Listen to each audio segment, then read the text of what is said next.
Good afternoon. Much thanks for joining us here on the program from wherever you're watching us from. This is Trending News. It is exactly 4 p.m. East African time. I am Nelima, and do stay with me for the next few minutes as I bring you up to speed with stories that are making headlines and causing conversations across the country. And here we begin. Remember, the hashtag is Trending News at Lookuptv on Twitter, Lookuptv on Facebook, and Lookuptv on our official YouTube channel. Let's begin. Chief Justice Martha Koome has called on the Exchequer to increase funding for children's litigation programs to enhance access to justice. Koome has also urged courts spread across the country to expedite the hearing and determination of cases involving children, in addition to clearing the backlog of such cases. The CJ was speaking as she launched Children's Service Month, which seeks to promote children's rights and increase awareness of the judicial process. My office is also looking to receiving a conclusive and detailed report from all the court stations indicating the number of children cases that are filed, that are resolved, and the ones that are pending at the conclusion of the month, because every case should be connected. Even if it is not finished during this November month, it must be finished in December or January latest. This is crucial due to the fact that we have now made access to justice for children a priority area in the judiciary, and my office is in the process of developing a strategy which will help us to identify strategic model interventions that will enhance justice for all our children. So, colleagues, I acknowledge the limitation in funding and budgetary allocation across all justice agencies who are handling children matters. And I would like to call for increased budgetary allocation for children matters in the justice system in Kenya.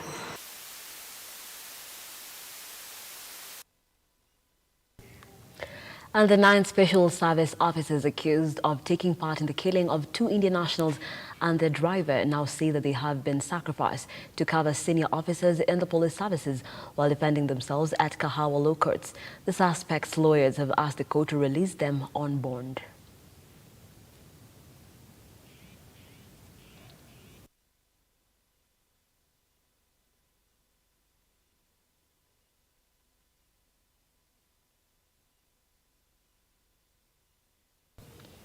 And that story will be coming to you in details in our subsequent bulletins at 6:30 and at 8 p.m. Moving on, 10 executives have been sworn in Garissa during a function that was presided over by Garissa Chief Magistrate Hezron Nyaberi, with the Governor Nathif Jammer, who said the cabinet secretaries must deliver, mandating them to tackle the biting drought that has acutely affected the pastoralist community. And truly give my counsel and advice to the Governor of Garissa County, that I shall do justice to all. That I shall do justice to all. So help me God. So help me God. I would like to take this opportunity to congratulate all those who have this morning been sworn in and who have substantially taken office. Honorable Evelyn Haj Dahit swear that I shall always truly and diligently serve the people and the Republic of Kenya.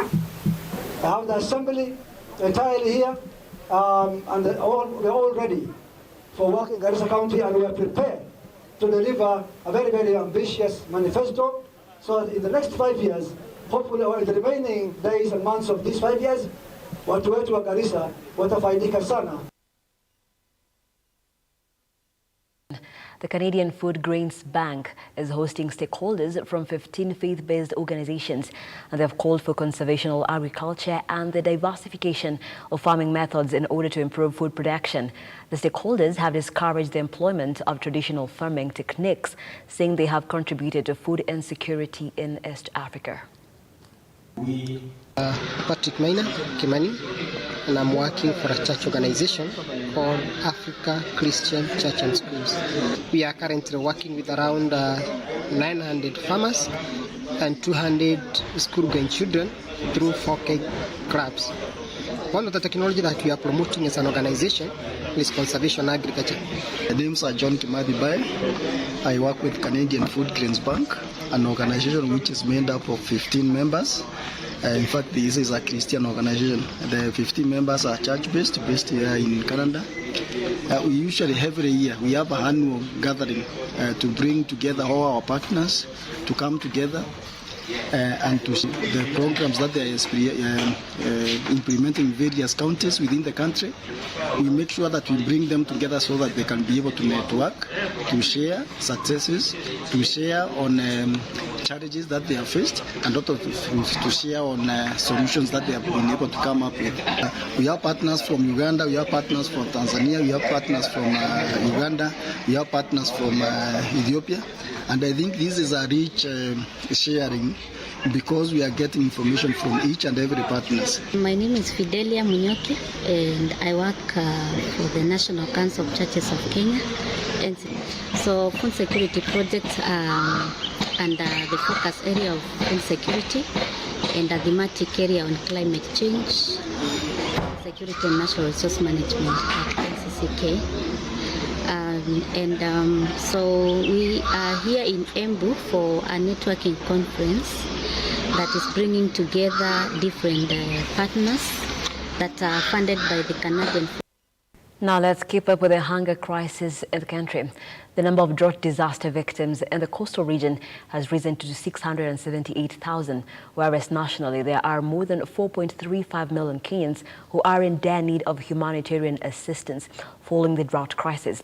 The Kenya Red Cross Society Deputy Secretary General Annette Msabeni said there is urgent humanitarian assistance needed to help the victims through water, food and health interventions. At the same time, KRSH has now partnered with well-wishers in facilitating the distribution of food and water donations, indicating that they have received relief food worth 58 million shillings set to be distributed to 12,000 households in the region. Here in the coast region, we have over 678,000 people who are affected by the drought, and the numbers are increasing. They're getting worse. We have a big number of children who are malnourished, children under 5, pregnant women, and mothers also who are lactating. And the biggest problems that they are having here is lack of food or insufficient food. There is insufficient water. We have records of very many water sources that have dried. So people have to walk longer distances to go and fetch water. In the process, we are seeing children dropping out of school as they go to search for water, as they go to search for food. We are seeing increasingly livestock that have been lost. At national level, over 2.5 million livestock has been lost. And this, in effect, is affecting the livelihoods of those families.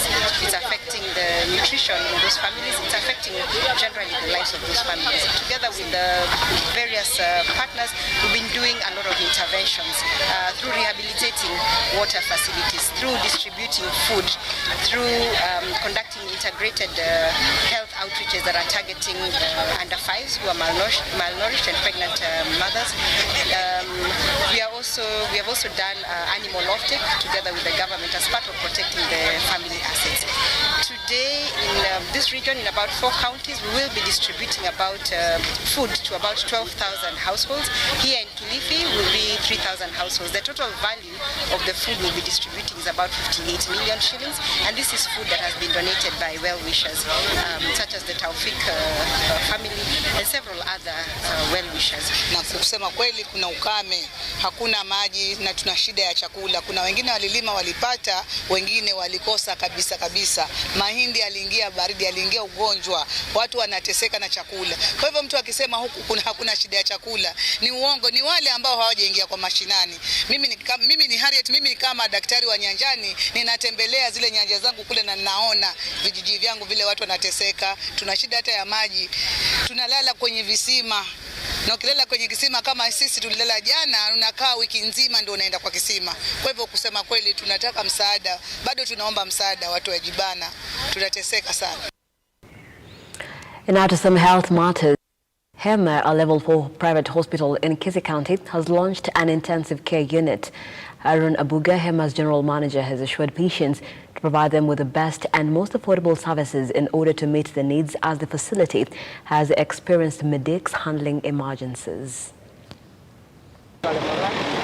Kaa chini na management tukasema tunataka kuleta ICU yenye ni hali ya juu. Ukienda Nairobi Hospital, the same standard ndio tumeweka pande hii, kwa sababu ICU inaweza kuwa imewekwa lakini kuna viwango. Kwa hivyo sisi yetu ni tofauti, kwa sababu mashini zetu ziko za hali ya juu. Madaktari wetu ni wale wamehitimu vizuri sana na wako na ujuzi wa miaka mingi, na gharama yetu pia sio kubwa sana. Hiyo ndio tofauti nyingine, kwa sababu sisi tunajali watu wa mapato ya chini, mkulima mdogo mwenye ako huku chini Kisii, wale wanauza vyakula huku kwa masoko, na watu wa bodaboda. Kwa hivyo watu wasiwe na hofu, kwa sababu tumejipanga na tunataka kujali maslahi ya Mkenya mwenye ako katika eneo hili letu la Kisii. Sisi tuko tayari, na jambo lingine la muhimu, wale wako karibu na sisi sio mbali sana, hata ambulance yetu inaenda inachukua mgonjwa mahali yako, inakuja na mshughulikia, na mgonjwa narudi kama ako sawa. Kwa hivyo hiyo ndio the uniqueness of our unit today, and that's why we are saying we are the best, and we ask everybody to just trust in our processes so that we offer the best quality service around the region. Kwa muda mrefu sasa watu wa eneo hili wamekosa huduma za ICU. Wale wagonjwa hali mahututi tumewakaribisha wakuwe na imani na sisi. Tumeleta mashini zetu kutoka ng'ambo zenye zinasaidia wagonjwa wetu kwa ile hali ya juu, na pia madaktari wetu wako na ujuzi wa hali ya juu. Kwa hivyo tuko na imani na wao. Kwa hivyo tunakaribisha wote muje ili muweze kusaidika katika eneo hili. Karibu Hema Hospital, in the service of our people. Kabisa. Still on health matters, Afya Ugavi organization has launched health products and advanced technology that seeks to improve the management of health products within Bomet County. The technology will additionally help the county government of Bomet to monitor quality of the health products that are procured from the time, which will be the long term, and to enhance service delivery.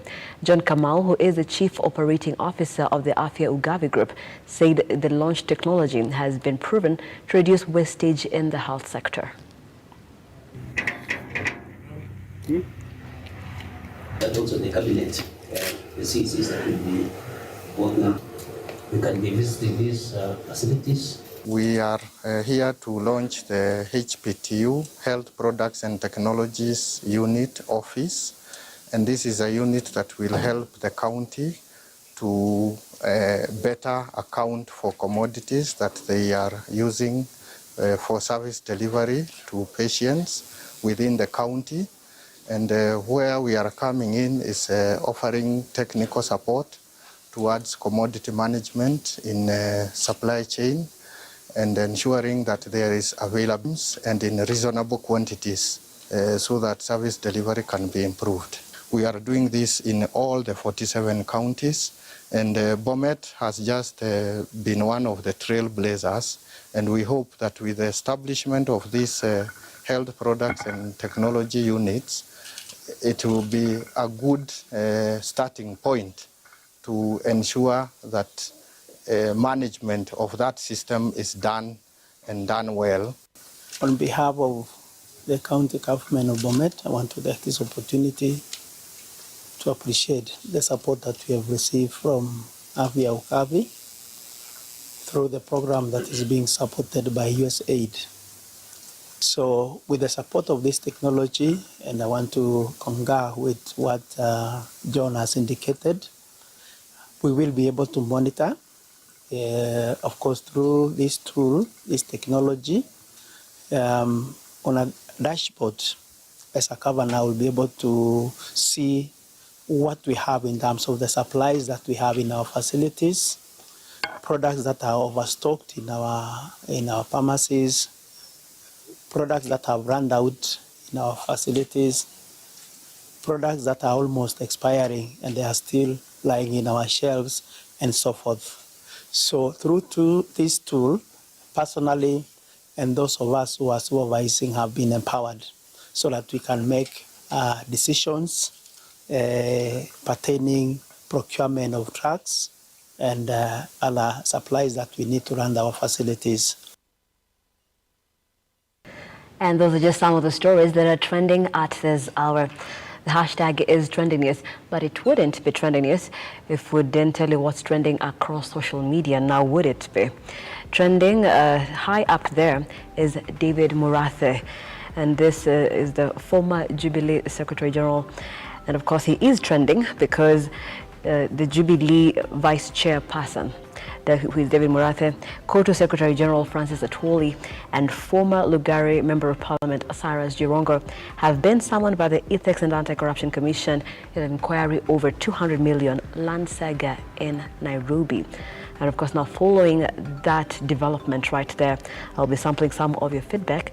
And Edgar Wabwire on Twitter says, in his acceptance speech, Nabi, which I think he means the president, said he will not be vengeful, neither will he use independent state institution to fight political battles.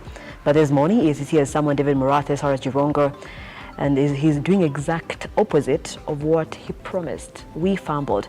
Those are his sentiments right there. And of course, following the same, Ericom here says, then Jirongo has always been on the limelight and related to corruption cases. There are sentiments across Twitter. And just to sample one more before we close here,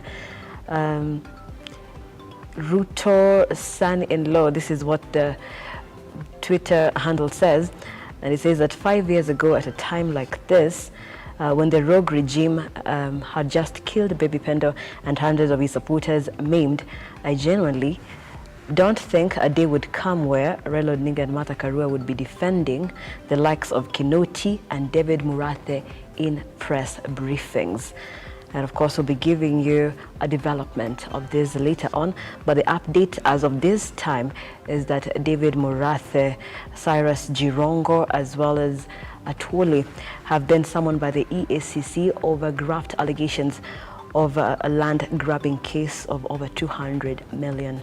Of course, keep it Lookuptv, where we'll be giving you details as and when we get them. I am Nelima. Thank you so much for watching Trending News. Have a pleasant afternoon.